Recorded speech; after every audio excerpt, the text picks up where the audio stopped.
I talked also with the former press officer for Project Blue Book, Albert Chomp. He used to be a newspaper man. Now he works in the public relations department of a major aircraft firm. I'd like to ask you your opinion of the reported sightings on radar, and also if you have any opinion on this statement that has been made by some authorities that temperature inversions in themselves can show up as a blip on a radar and therefore explains the sightings by radar. Do you have any opinions on that? Well, yes. The theory was advanced first publicly by Dr. Menzel, who is an astronomer at Harvard University, a well-known astronomer. The theory of temperature inversion is well known to all radar operators, and a good operator can always tell a return that is caused by temperature inversion from that caused by an object in the sky, an actual object.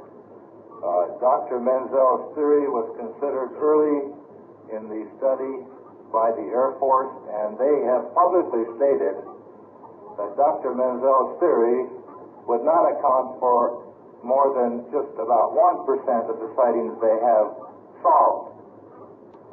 Have you ever seen an unidentified flying object?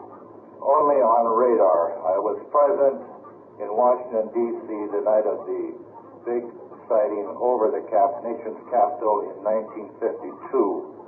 And I was present in the radar room for approximately 9 hours while these objects were evident on the scope for about that period of time. Is there anything further you could tell us about this, what you saw at that time that security permits? Well, there's no security on this particular sighting. We had 2 flights of Air Force interceptors come over the Capitol at different times during the night, and the second flight made contact with the unknown traffic, and one of the pilot who made the contact was practically scared out of his wits. He reported that he was in the center of the group of unknowns. They were closing in on him, and he, in a very scared voice, asked us civilians in the radar room what he should do. This very tense situation lasted for about 20 seconds. No one answered him, and finally he reported that these objects were moving away from him, and this was also apparent to us who were looking at the scope. The objects that had been clustered around him finally began to move off and out, and he returned to base. I talked to this pilot about 6 o'clock the next morning, and he admitted everything that I'm repeating here. And I did report this to the Air Force, the command post in the Pentagon, Air Force Command Post. On the basis of the information you studied during your time with the Air Force, what do you think these objects really are? I think these objects are interplanetary reconnaissance vehicles. I do not believe they are manned.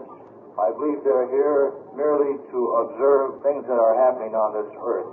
I take my position because I've spent an awful lot of time on this project when I was with the government. I've seen all the reports. I've talked to a lot of the top scientists in this country who have similar beliefs. I'll stick with them.